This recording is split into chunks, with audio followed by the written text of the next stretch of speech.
solution to the problems and the global conflicts in this world. Again, he is a peacemaker in chief. He Up, is what's the up? peace through strength president.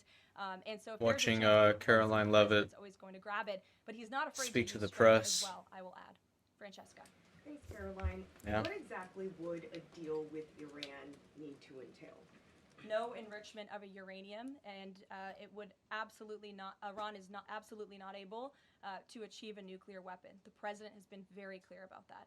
And by the way, the deal that See, but she just said that, and right now what we actually have is, right now what we currently have is we have now Russia is saying that they're going to supply nuclear warheads. So it doesn't matter if they develop them themselves at this point. Their allies are saying we're just going to give it to them. So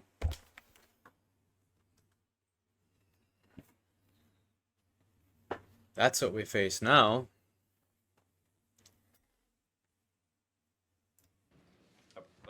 Thanks. Sorry. On the topic of negotiations and talks, does the president have any hopes or specific expectations for the talks tomorrow between European foreign secretaries and their Iranian counterpart?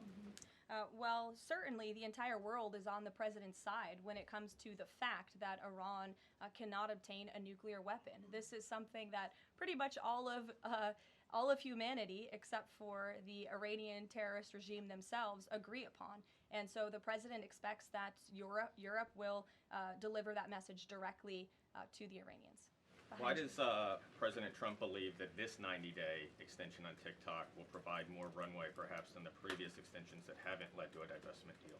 Because it's more time to make a good deal. Simple question. Dasha? Thank you so much. I know things are going day by day. Right now, the president wants maximum optionality. Is the possibility of the U.S. getting involved in regime change in Iran at all on the table at this point? And then I have one on. Sure. The president's top priority right now is ensuring that Iran cannot obtain a nuclear weapon and providing peace and stability in the Middle East. And on Medicaid. I think they're fools if they believe that there's going to be any type of regime change. I just don't see that as a possibility. I think that we know that people in the Middle East will fight to the death. Like they literally don't give up. They're not going to just lay down. They haven't already. Why would they do it at this point? Oh, so you punch me in the face now all of a sudden, like, come on, man. I think that the notion that there's going to be a regime change is just completely ridiculous. I think that that's not based in reality at all. He wants to see waste, fraud, and abuse ridden from the system to protect it for tax-paying citizens who deserve those much-needed benefits. He wants to prioritize the sick, the needy, the poor in this country who deserve those benefits, not the 1.4 million illegal aliens who are receiving them. And he wants to make sure this one big beautiful bill kicks those illegal aliens off of this program to preserve it and protect it and strengthen it for the American people. And the president has been very clear in that message to his friends in the Senate. Jackie. Thank you, Caroline. Sure. Logistically, if the Iranians are getting to Geneva, does that mean they've found a way to get to the White House?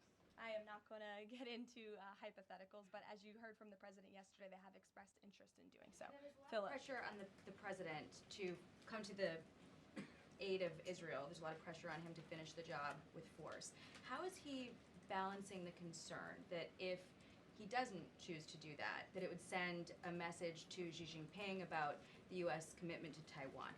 Well, the president enjoys a very respectful and cordial relationship with China's president. He has long maintained that, even in his first term. And China and the United States share many strategic interests, both in terms of economics and also, of course, global affairs and foreign policy as well. However, when it comes to balancing these different viewpoints, the president is balancing a lot of viewpoints, and he is listening not just to other world leaders, but to his advice. Okay, so we know you're going to watch this demo at double speed. All software engineers do. Buckle up, we're keeping it quick. Here are 5 behalf of the American public, based on his instincts and his experience. Don't forget, this is a president who was here before, and the world was a much more peaceful and stable place when he left office than when he came back in after the past 4 years of complete incompetence by the previous president. Philip, go ahead. Thank you, Caroline. 2 quick questions. When the president says Iran is very close to a nuclear weapon, is he relying on U.S. intelligence or or intelligence sharing from an ally to make that assessment? It is a fact, and the United States government maintains this fact, that Iran has never been closer to obtaining a nuclear weapon. And then if the U.S. were to take some type of military action, would the president go to Congress to seek war authority? I'm not going to engage in hypotheticals. I gave you the statement from the president. He'll make a decision within 2 weeks. Thank you, Caroline. Sure. Go ahead. Thanks, Caroline. Mary and then Elizabeth. Two questions, one on Iran and then the second on something Jasmine Crockett said this morning. So given that we know the Iranian government did order an operative to assassinate the president, is there concern that Iran might respond with non-traditional military ways to some kind of strike on Iran, such as another assassination attempt? And has the Department of Justice looked into this last attempt on the president's life? I believe Secret Service and the FBI have looked into the 2 assassination attempts that took place against the president, both of which were sad days in our nation's history. So I would defer you to the Department of Justice on where those investigations stand. But as for your question regarding Iranian retaliation, I'm not going to engage in hypotheticals again, but I can assure the American public and the world that this administration is prepared and ready to defend American interests and assets, not just in the region, but here on our homeland as well. Thank you. And then really quick on Jasmine Crockett, she said, I believe, that Trump supporters are mentally ill before calling for bipartisan support against the president. Can you respond to that, especially considering she's a rising star in the Democrat Party right now? She is a rising star. It's quite something to behold, actually. I hope that she continues to be a rising star for the Republican Party, at least. I think it's incredibly derogatory to accuse nearly 80 million Americans of mental illness. The last time I checked, Jasmine Crockett couldn't dream of winning such a majority of the public as President Trump did.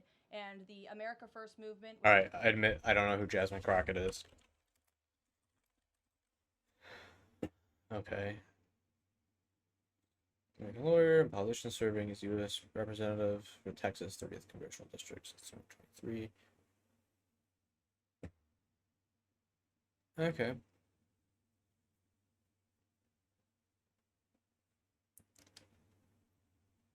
Cool. Just do that now.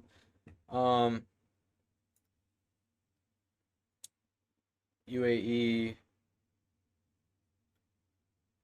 airspace over the U.S. base Qatar. So they got the planes out of the base in Qatar. That's good.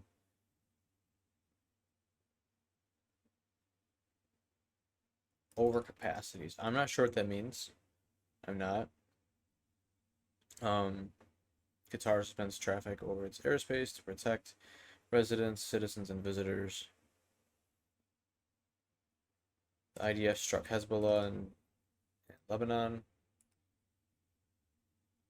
So, I mean, this was less than an hour ago. Iran is likely to attack U.S. military facilities in the coming hours. So, let's see what the market's doing.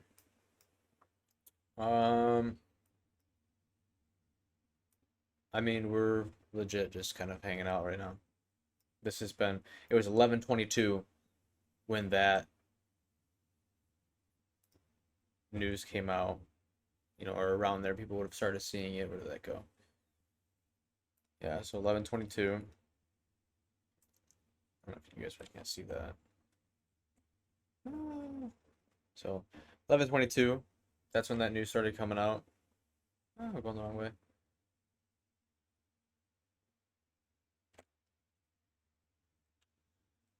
So it was right around. Here we have 11. I'm in the 2-minute right now. So 11:22. So the people who got it a minute earlier, and it's just kind of going down. But the market was on its way down already, kind of like we'd already had hit this. So maybe this is even the people really in the know, right? So like the market makers, they probably get the news a little bit sooner than we do. So that's probably where this kind of like, oh crap, okay, well. So I think what's going to happen is, first of all, we're seeing the EMA and just the overall price go towards VWAP, which, you know, was already needing to happen here with this huge gap. So I mean, now that we're almost touching it, realistically, we crossed it. There might be some kind of bounce of VWAP. That's not a guarantee. And I think with the current news, this is even, I think this is time. Oh, this is this morning, right? So we had all this news yesterday. What's this? We're the 23rd here. So if we'll go to the 5 minute. And we have the 23rd, 22nd. It was what? 21st, right? It was 21st at like 10 o'clock. So no trading then, but you can actually see, even there's no futures trading. I mean, we ended Friday here, 21,875 around there, and started here at 21,648. So obviously this is moving markets a lot. I mean, it makes complete sense. How could it not? And then we're seeing recovery, we're seeing recovery, and yeah, man. So I don't know. It's hard to tell. I mean, it's not. The hard thing is that people like confidence. Wow, I'm yelling over here. Confidence gets a lot lower during these type of periods, and so we see people kind of like playing it safer, but at the same time you have people who are playing it smart, and those are the people who are getting into the contracts for defense contractors. And you know, I wouldn't be surprised if we saw I don't know, Lockheed. I don't think that's not a trade contract. I can't even do that. I mean, let's see.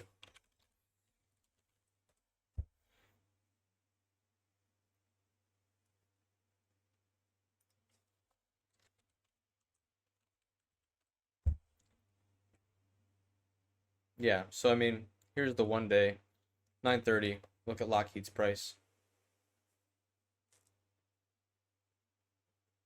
Lockheed's up 2%, just over 2%. Oh, here we go. This is the best thing we can see right here. So Lockheed's up 2%, Northrop 1.69, Boeing 1.23, General Dynamics 152, RTX, I don't even know what the heck RTX is. Former Raytheon Technologies Corporation. Is it formally? Okay, so this is RTX's Raytheon. Okay. It's weird that it's down.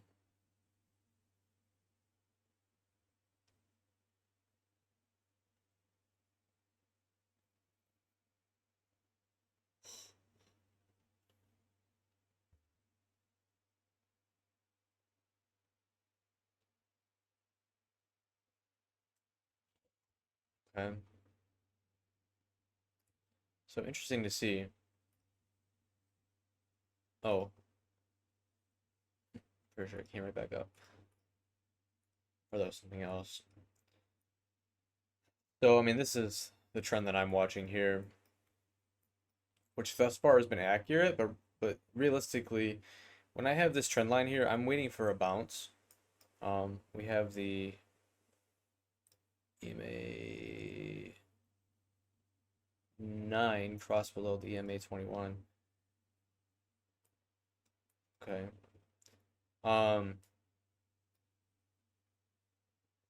Yeah, I mean, normally what I'd be looking for is some kind of bounce back up. But with this news and with we're sitting here waiting for Iran to retaliate, it's really not worth jumping in for two reasons. A, because there's no discernible pattern. Right? Like we don't predict the market, we react to it. And there's nothing to react to right now. Everybody's holding their breath. Right? I need to put the camera up over here. Everybody's holding their breath right now. So there's absolutely nothing to react to. I wonder if I could put this here.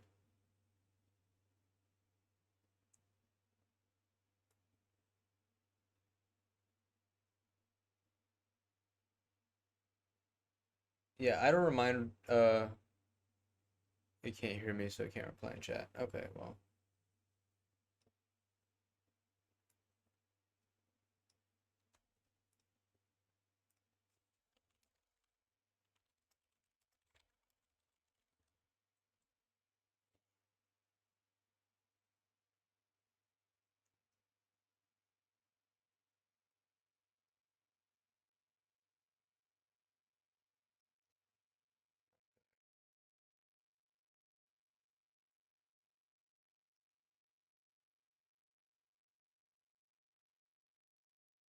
This should make it a little bit better.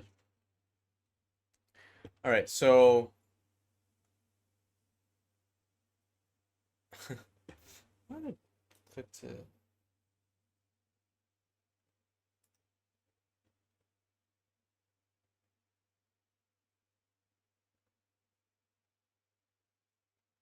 I wonder how she did that, because I don't know how she did that. Oh, there we go.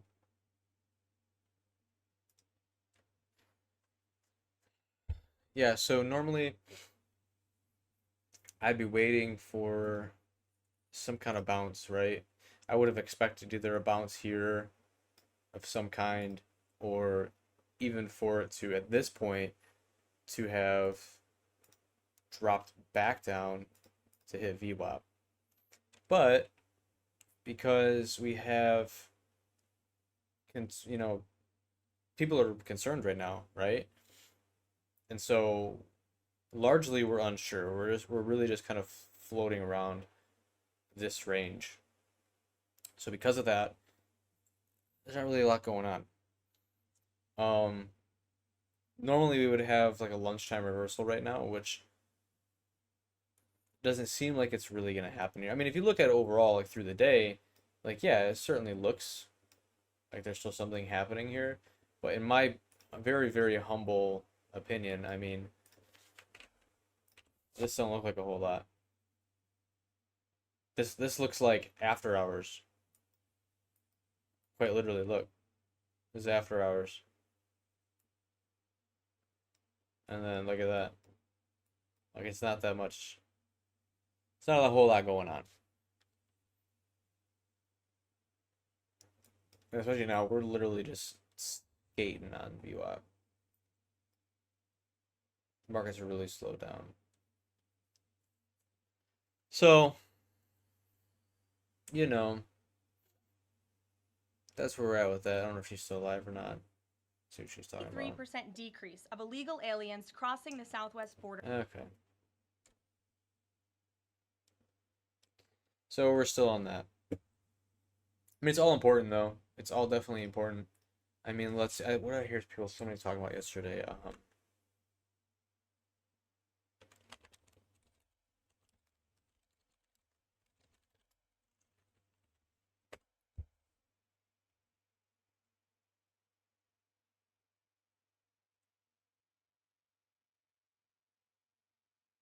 No, this is what I'm talking about.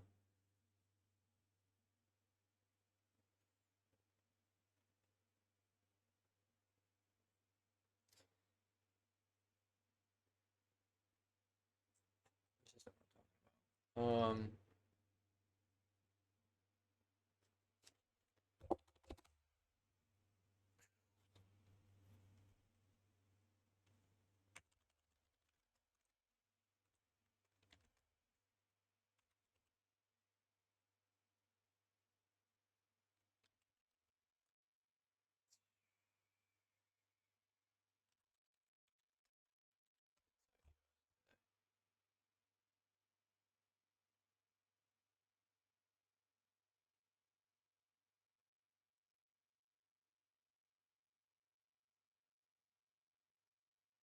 and I will say, like, I guess there could be regime change if the banished crown prince or whatever decided to get involved. Like, I know he's trying to, but like, if he could actually do anything, um, targeting the strait, yeah, they could do that. They could attack U.S. bases. We know that. Activating regional allies, They're literally gonna get them. That's like not a question at this point. And I think that people aren't really considering the fact that like sleeper cells.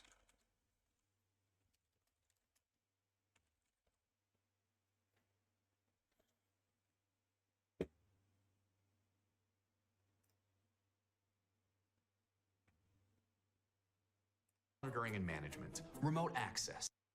That's not right. We're gonna click off that. Say, oh wait. There, we're gonna skip that.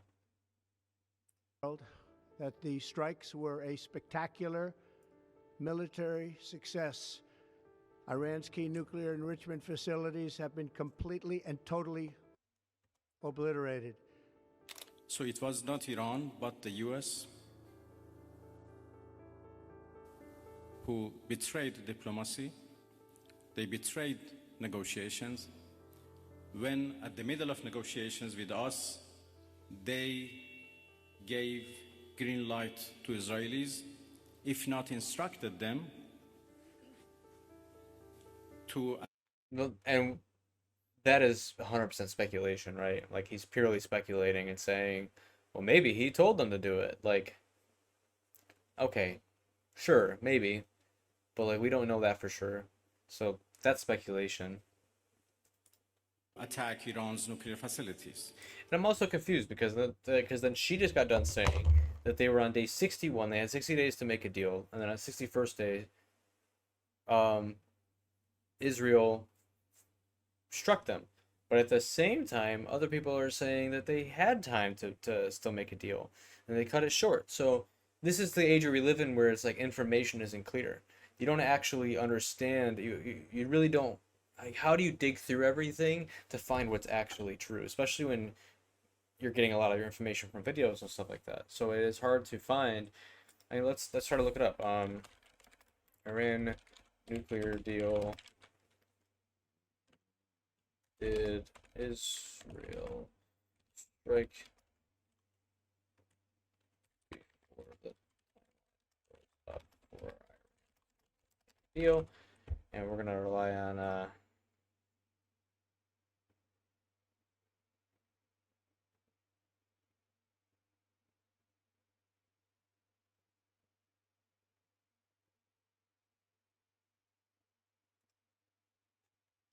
let's see here. U.S. backed coup and reinstallation of the Shah. Tensions initially began brewing over the nationalized the Anglo-Iranian coming now BP. The British colonial power controlled the majority stake in the joint venture company since oil was discovered in the early 1900s. Mossadegh moves to nationalize the company after his 1951 election angered the British. The U.S.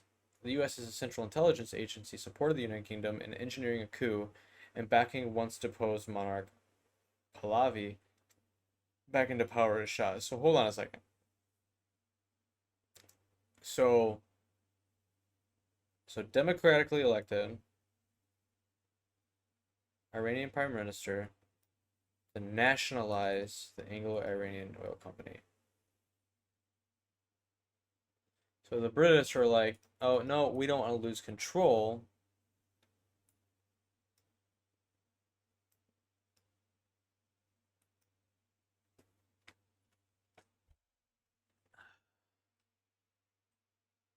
So we don't want to lose control.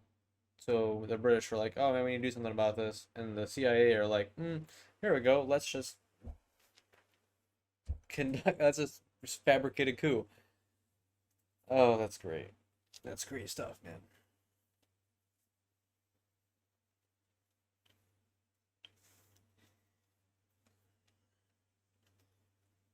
Okay, so the Shah's ambitions for nuclear-powered Iran gained support from the U.S. and the Western allies. Okay. Agreement for the civilian use of nuclear power is a part of then U.S. President D. Eisenhower's Atoms for Peace program. A decade later, the U.S. provided Iran with a nuclear reactor and uranium to fuel it. The nuclear collaboration forms the basis of current nuclear question. Okay. So, 1957, we engineer a coup to get this guy who wanted to nationalize the oil company.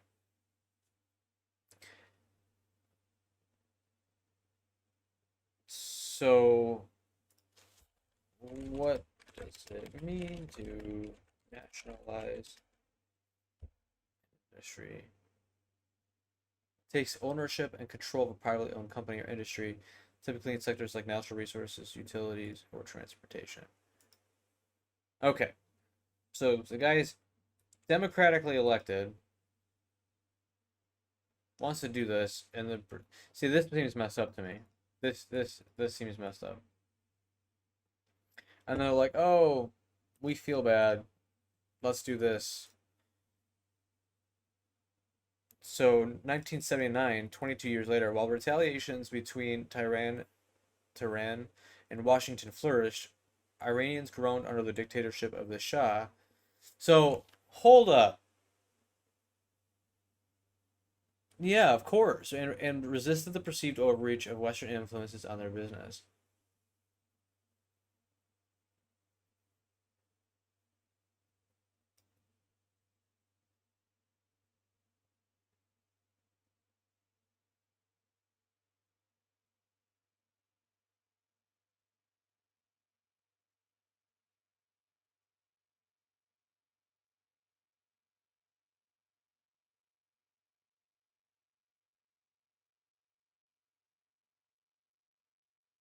Okay. So let's just like get this straight. So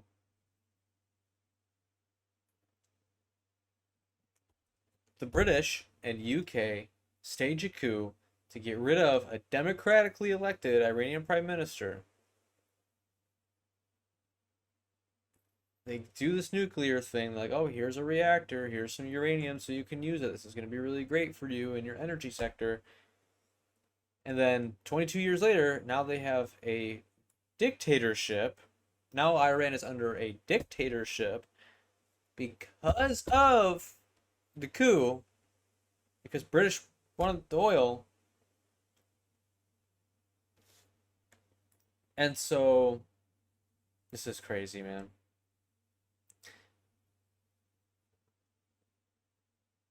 See, everybody always talks about this part. So, revolution starts, and Iranians, the people, grown under the dictatorship of the Shah, which is the people that we helped install, and resisted the perceived overreach of Western influences on their business. So they started having a revolution. And this is how we got exiled Islamic scholar Ayatollah. I don't want to butcher the name, so I'm not going to say it. Returned to rule a new Islamic Republic. So we're following the U.S.'s move to admit the Shah for cancer treatment. So this is the guy, they forced this guy to flee. This dictator, they forced the dictator.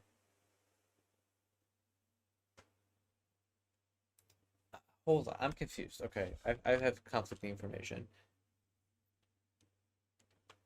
Iranian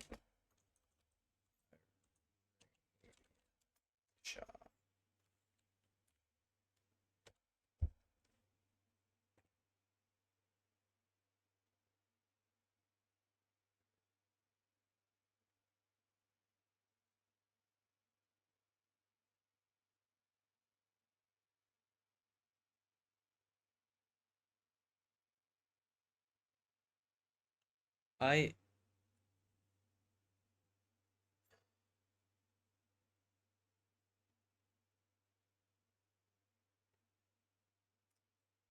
Okay, so let's get some You have a information killer here. e-commerce store, but your conversion rate, not so killer. Ads. Not my ads. I don't get paid from those.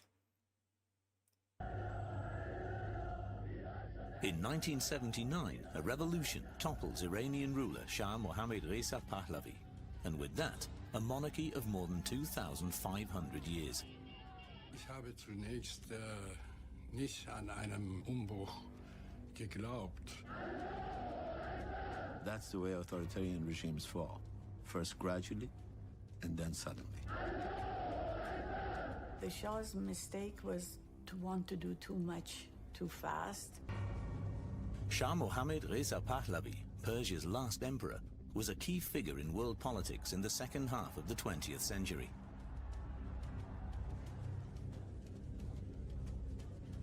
His fiercest opponent, Ruhollah Mousavi Khomeini. The Ayatollah becomes the bearer of hope for all those who are against the Shah. Die beiden sind tatsächlich Gegenpole, so wie ihr gesellschaftliches Bild, so auch ihre beiden Personen. They became very fierce antagonists, absolutely. And the Shah developed an almost obsession with them. Their rivalry lasted for almost their entire lives. In the end, the Shah is defeated, the Ayatollah is victorious, and with him, Islamic fundamentalism, a new challenge for world politics.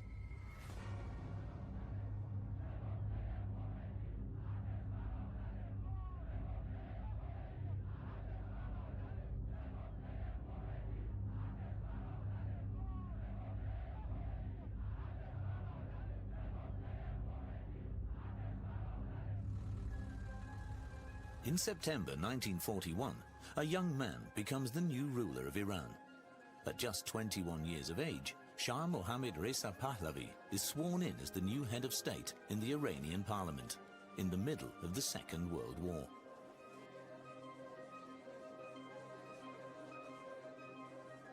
His father, Reza Shah Pahlavi, had remained neutral. But he made no secret of his sympathies for the Nazi regime. The Allies demanded his resignation. Since Hitler's attack on the Soviet Union, the British and the Americans depend on Iran for the transport of heavy war materials to Russia, for the fight against the German Reich. So that's interesting.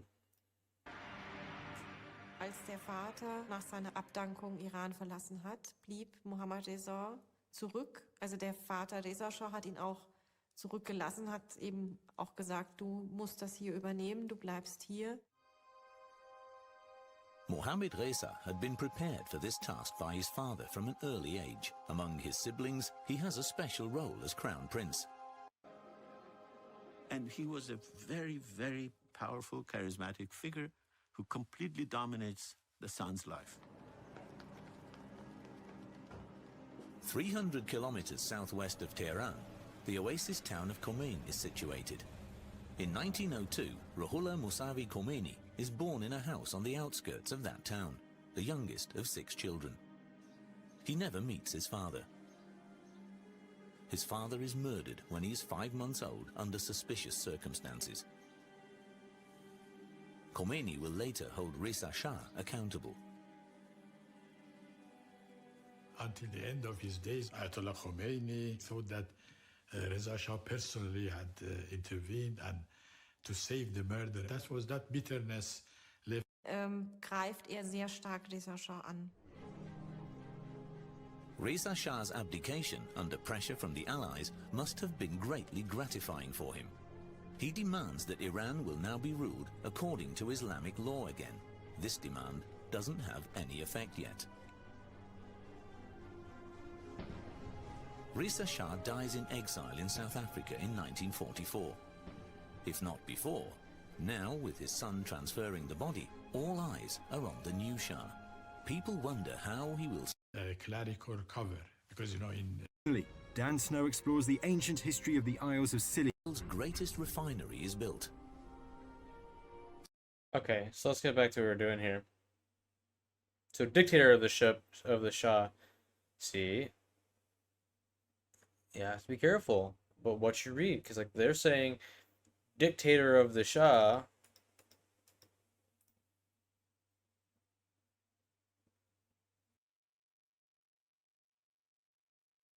So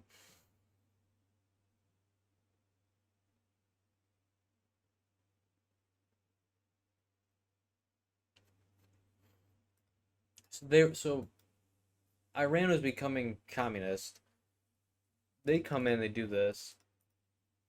They, like, under the Shah, I mean, under the democratic persons, they said, oh no, let's put it back in the hands of the Shah. And then people are like, no, this is a dictatorship, he's an autocrat. So they get him out. And then they want to admit the Shah for cancer treatment. Iranians say, heck no, that guy sucks. Kidnapped 52 Americans for 444 days. Washington cut off the diplomatic ties and imposed sanctions on the country. The Shah died in exile. 1980 to 1988. Following Iraq's invasion of Iran under Saddam Hussein, who was eager to push back Khomeini's ideology, the U.S. sided with Iraq, deepening tensions between the two nations. The war lasted until 1988 and saw thousands die on both sides. Iraq also used chemical weapons on Iran. Okay, so now we have the U.S. backing Iraq and using chemical weapons on Iran. 1984. President Ronald Reagan officially designates Iran as a state sponsor of terror after a series of attacks in Lebanon. So Iran attacks Lebanon, where the U.S. had been drawn in after Israel invaded the country. So Israel invades Lebanon, the U.S. gets drawn in also. In one attack on a military base in Beirut, 241 U.S. service members were killed. The U.S. blamed Hezbollah, a Lebanese Shia movement backed by Iran. Later, though, Reagan worked with Iran behind the scenes to free American hostages held by Hezbollah. When it came to light, the Iran-Contra affair, as it was termed, was a huge scandal for Reagan.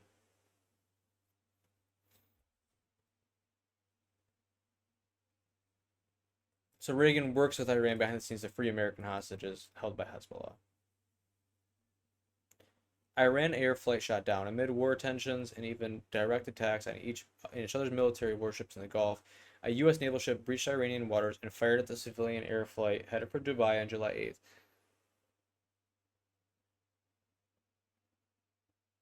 So the U.S., which claimed it was a mistake, did not apologize or claim responsibility, but paid families $61.8 million as compensation.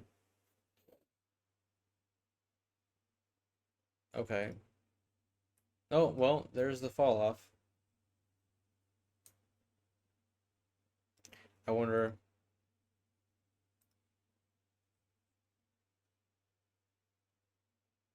Oh.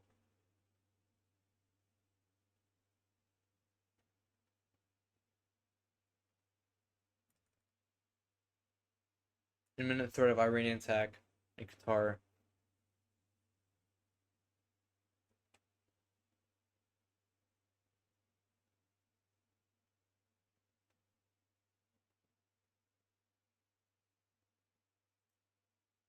Iran moves launchers.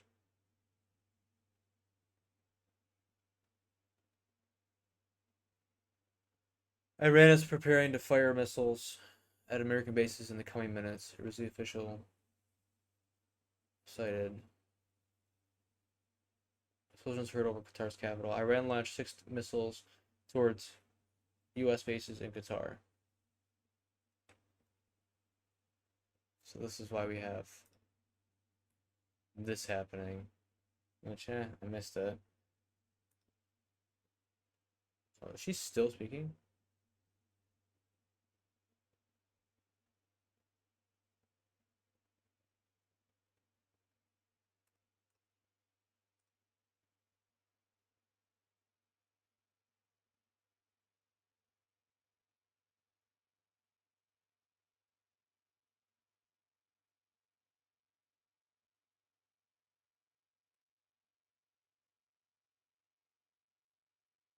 So they're sitting here talking, and they're launching missiles. I just want to throw that out there.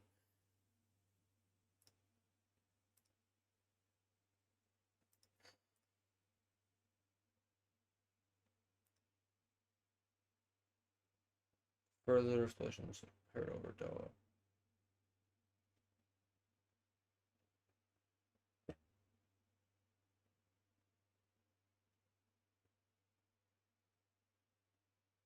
So maybe they're shooting the missiles down.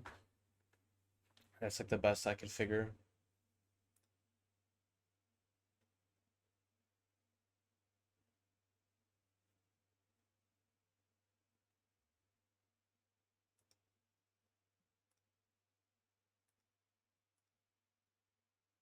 Um,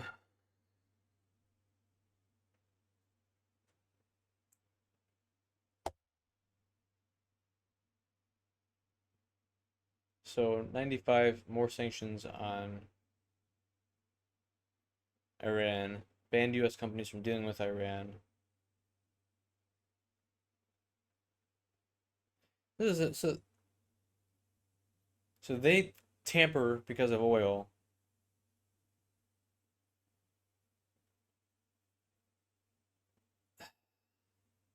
I also don't understand why Reagan was in trouble for working with Iran to get Hezbollah, even if they're the enemy. Don't you negotiate to get your people back? They back the Iraqi invasion, who uses chemical weapons, because they want to push back against Khomeini's ideology. Saddam Hussein, keep in mind.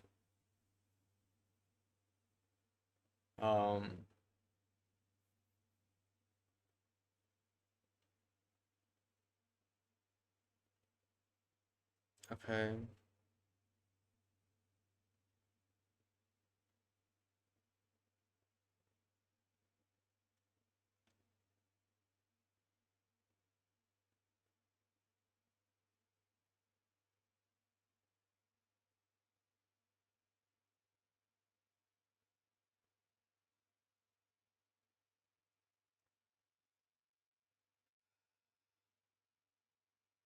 So, following the 9/11 attacks on the U.S.,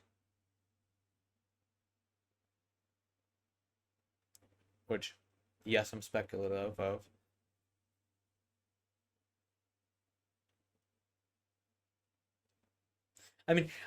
Here's this.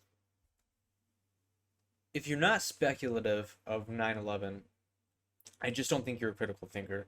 I mean, right here, they literally staged a coup d'etat because they wanted to preserve the oil in Iran.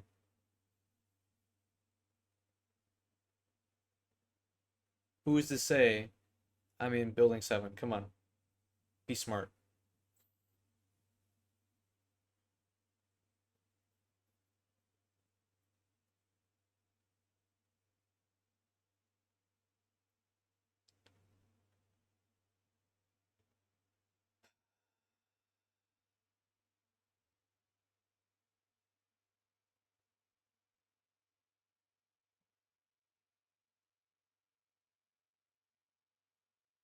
Yeah.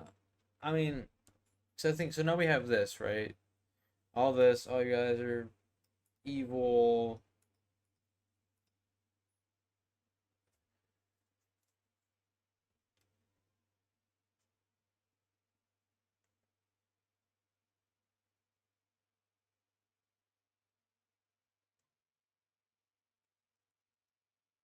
Which is fair. Saying the U.S. is not seeking negotiations with Iran, but rather imposing demands on it.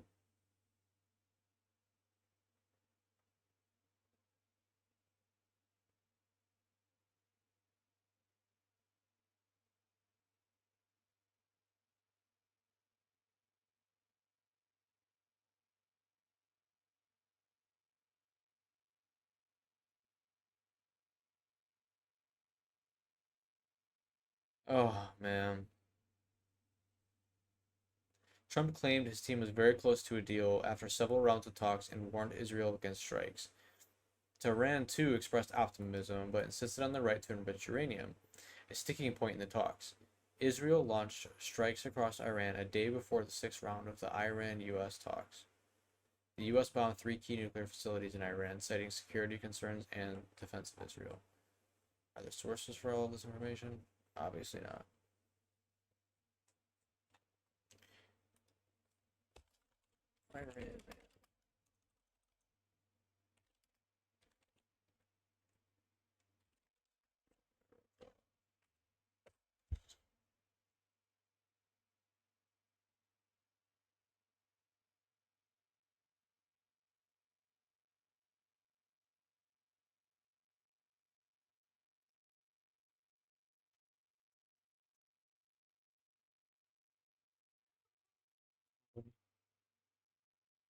that for me?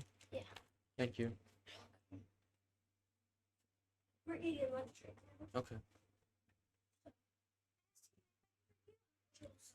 Thank you, buddy.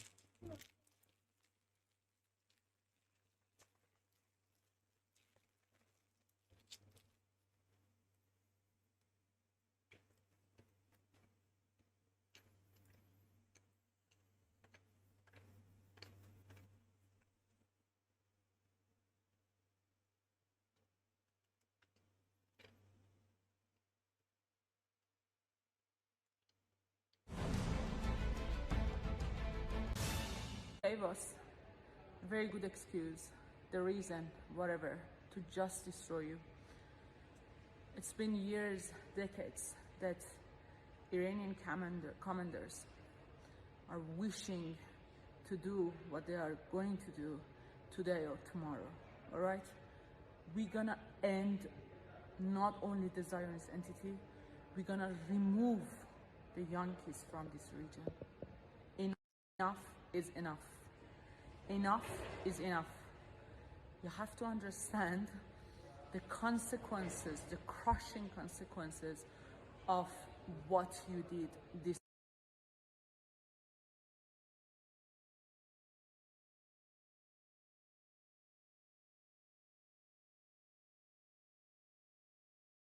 U.S. officials believe that during the Iraq War, the Soleimani's units that provided Iraqi insurgents with specially made bombs that could penetrate armor, a deadly weapon against American foes. A claim Iran denied.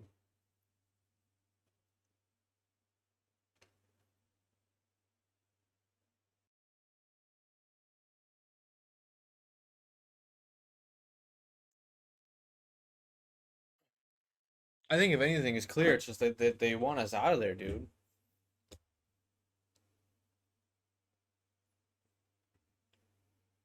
Like, they just want us out of...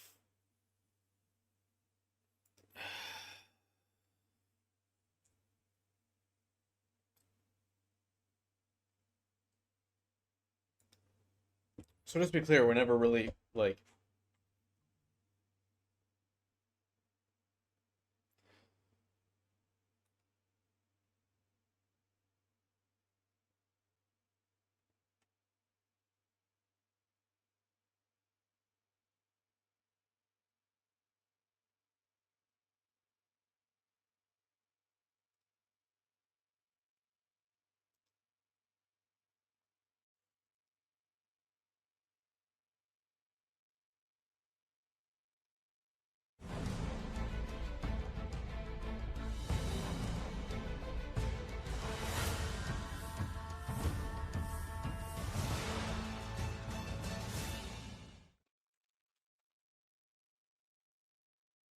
در مورد سلاح هسته‌ای که ای گفته میشه ما مانع نمیذاریم ایران به سلاح هسته‌ای دست پیدا کنه. ما اگر میخواستیم سلاح هسته‌ای درست کنیم آمریکا نمیتوانست جلو ما رو بگیره.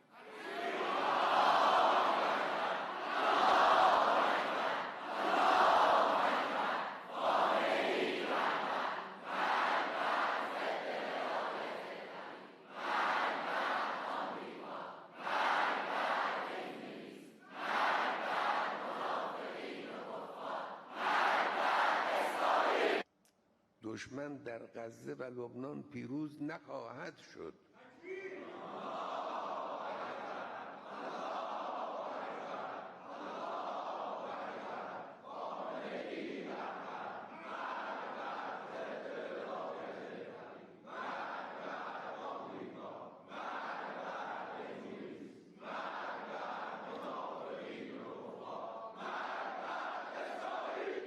اینی که شما میگید مرگ بر آمریکا این یه شعار نیست صرفاً،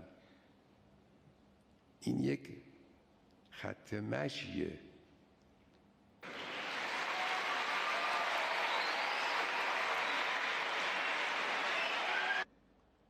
در واقع او داره به یک نحوی مدیریت میکنه این جنایتی رو که در غزه داره انجام. آمریکاست که داره مدیریت میکنه.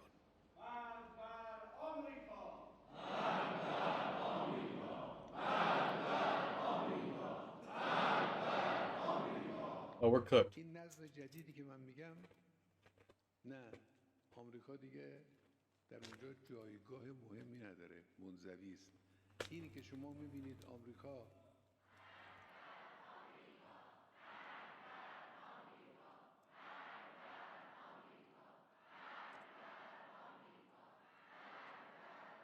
بله همینجور خواهد شد، مرگ بر آمریکا خواهد شد. دولت غاصب رژیم صهیونیستی امروز قطعاً باید محاکمه بشه.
تالله بالله والله با خاک یکسان میکنیم تل آویو و حیفا رو و هر نجسی که با رژیم صهیونیستی همدستی داشته باشد و ما به واسطه همین موشک ها به شما اثبات میکنیم که شما خانه تان والله که از عنکبوت سست‌تر است. ما تصمیم میگیریم که در سرزمین های اشغالی چه اتفاقی بیفتد چه اتفاقی نیفتد.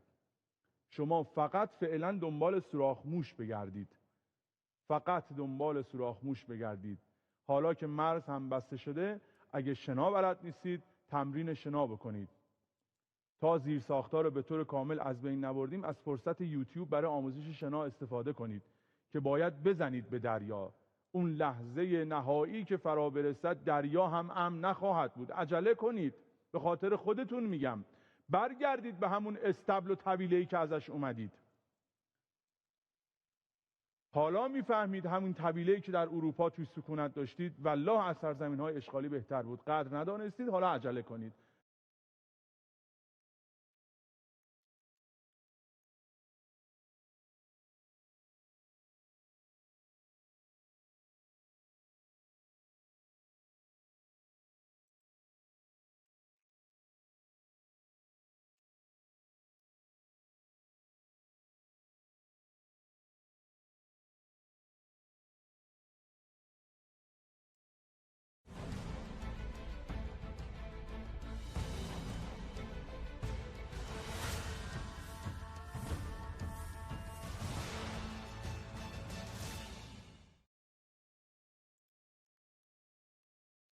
دیروز شنود کردن بچه‌ها و شنیده بودن صحبتاشون رو، گفتن که بالای 500 نفر کشته داده بود حملات دیروزمون، قریب به 300 نفر گم و گور شده بودن، مفقود شده بودن، زیر آوار مونده بودن و قریب به 200 نفرم مجروح شده بودن. بالای 200، یعنی فقط طی عملیات دیروزمون چیزی بالای بر 1000 نفر کشته و زخمی و مفقود شده بود. درسته.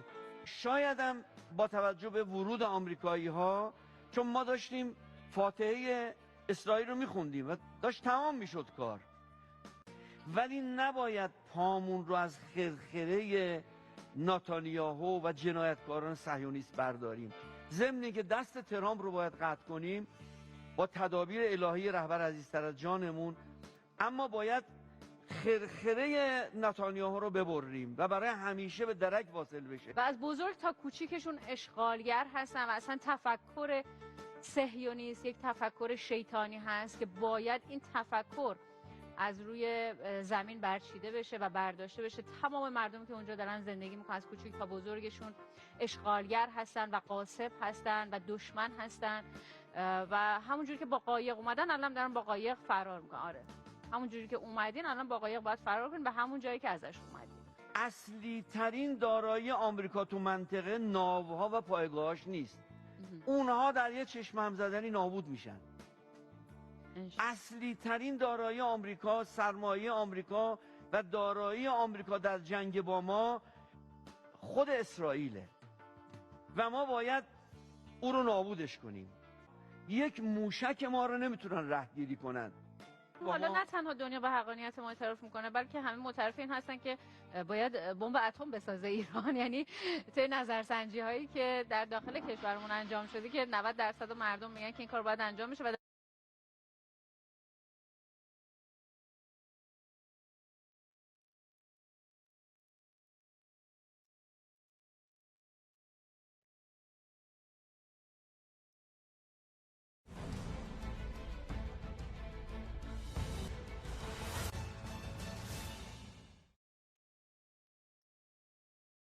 هيهات منة الله هيهات منة الله لبيك يا خامنئي لبيك يا قاسم سليماني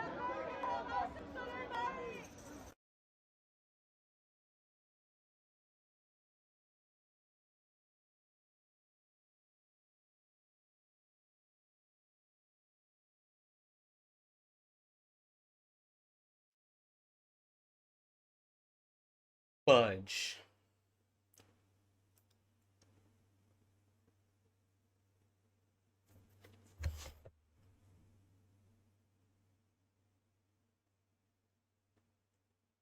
Said, I believe that Trump supporters are mentally ill before calling for bipartisan support against the president. Can you respond to that, especially considering she's a rising star in the Democrat Party right now? She is a rising star. It's quite something to behold, actually. I hope that she continues to.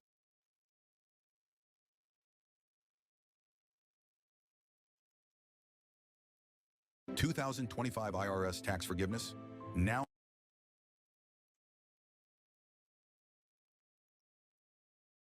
Military operation in history, taking out a nuclear program with no U.S. troops dies. If that ends up bearing out, we do not know that is true. Blake, can you comment on that? That would be a phenomenal victory. It would be by far the biggest win for, I think, the way Trump sees his own military stuff of I will act decisively, but without, with a clear objective, without any open-ended commitment. If he's able to even temporarily or significantly set back their nuclear program, let alone destroy it, if he can say, I blew this 20-year threat to smithereens, and all they did was they shot some bottle rockets at us and killed nobody, that is a big win for us. And we don't want to get that. Americans might be dying right now, so we want to say that with humility. This is big breaking news. The Qatari Ministry of Defense reports that Qatari air defenses intercepted a missile attack aimed at the Ayuad air base. And so, by the way, thank you, Qatar. I know that there's been a lot of anti-Qatari language, and we haven't really gotten into that. But if it's true that Qatari air defenses intercepted a missile, then they might have saved American lives. So you have to. There has to be definitely some moral clarity there. And again, there's a lot of language that, okay, Qatar funds the pro-Hamas crowd. That seems to also be true, but there might be a very complicated actor. The Strait of Hormuz has not been closed down. Any reports that demonstrate that? Really quick, Blake, I'm going to test you. 30 seconds. What is the Strait of Hormuz? What would it mean if they close it? So 30 the Strait seconds. of Hormuz. All right, the Persian Gulf is that little body of water that you can see going up to Iraq, and then past that is the Arabian Sea. That's the Indian Ocean. The Strait of Hormuz is the narrow body of water that goes through it. I believe it's named after an island that the Portuguese owned. And That is the narrowest part. So Iran could mine it, they could shoot missiles at it, and ships would not want to go in there because they don't want to get hit. They don't want to sink. Oil would go up and price would go way up. A huge amount of the world's oil passes through that strait on its way to global markets. Email us, freedom@charliekirk.com. I want to know what you are thinking about all this. We are reading the emails here live on air, freedom@charliekirk.com. We have Alex Marlowe that will join the program. We're going to be back in 10 seconds. In the meantime, subscribe to our podcast right now, Charlie Kirk Show podcast page. Be right back.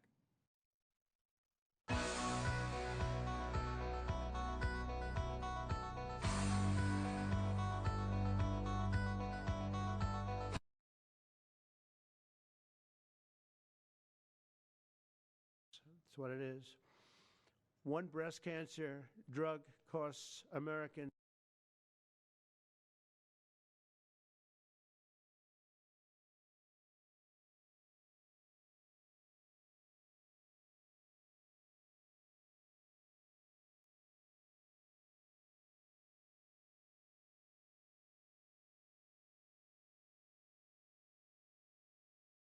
for you. We threw everything we agreed on into the trash, and that's it, and began to achieve this wonderful goal. And now, the situation has changed, and you say, no, let's negotiate. Let's do it. Let's open these packages and negotiate. But we cannot sit there day and night for a year. Therefore, we are ready. These negotiations continue. Now, on the humanitarian track in general, the situation is such that these negotiations make sense. Now, on the humanitarian track in general, the situation is such that these negotiations make sense. We have already agreed to exchange prisoners for 1-200, and we are returning people. This is good. We have already given 500 people and received 400 back. I think everything will be fair here. We will get everyone we have to get. Unfortunately, it is sad, and it is difficult to talk about it. We gave 6,000 bodies, more than 6,000. In return, we received, in my opinion, 57. And we have already given 6,000 bodies of Ukrainian servicemen, 660, I think. We are ready to give another 3,000 now. I repeat, these are sad and tragic figures. Nevertheless, this is a matter of humanitarian nature. Thank you very much for the platform and President Erdogan. Thank you. But we are ready to negotiate substantively on the principles and regulations. Barr said we reserve the right, the return to should respond also to be this ready for blatant this. attack. Its Western sponsors and so-called allies did not push for the fight against the last Ukrainian, but pointed to the realities of today and pushed for agreements, not for the continuation of hostilities. That is all. We are in contact. Our negotiating group is in contact with each other. I just asked Medensky. He said he had just spoken to his counterpart from Kiev today. In principle, they agreed to meet after the 22nd of July. But I must say, right away, that both Mr. Fieden and President Erdogan are doing a lot to achieve this settlement. However, as Mr. Trump, the President of the United States, should say, he is also, in my opinion, sincerely striving for settlement. Of course, we will rely on the position of our friends from China, India, and other countries. All right, guys. That is it for me. I am Actually done. Look, I know most of you guys are probably smart enough to know this already on your own, and I'm not trying to insult anyone's intelligence, but if you come across this picture on the internet, that is not a to scale F-35. Okay. Nothing to scale. This person is as tall as this building, which is as tall as this mountain. Yeah. That is not how big an F-35 is. It's significantly smaller, so don't let anyone fool you. Look, I know most of you... Do you?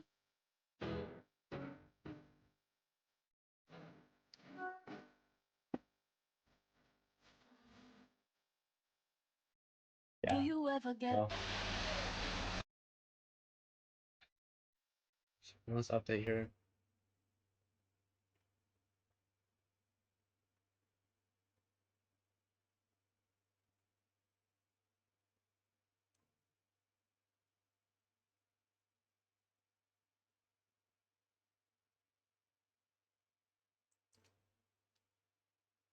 Um,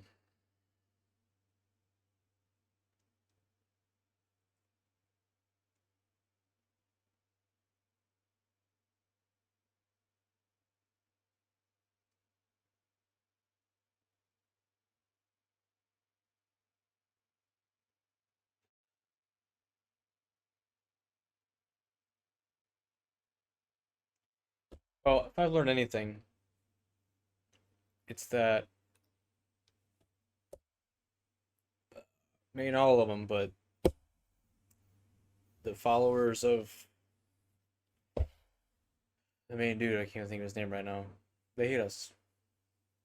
So, they're literally chanting death to America. So that's fun. Oh, don't step on that, buddy. So, I'm done. I'll be back tomorrow. Godspeed.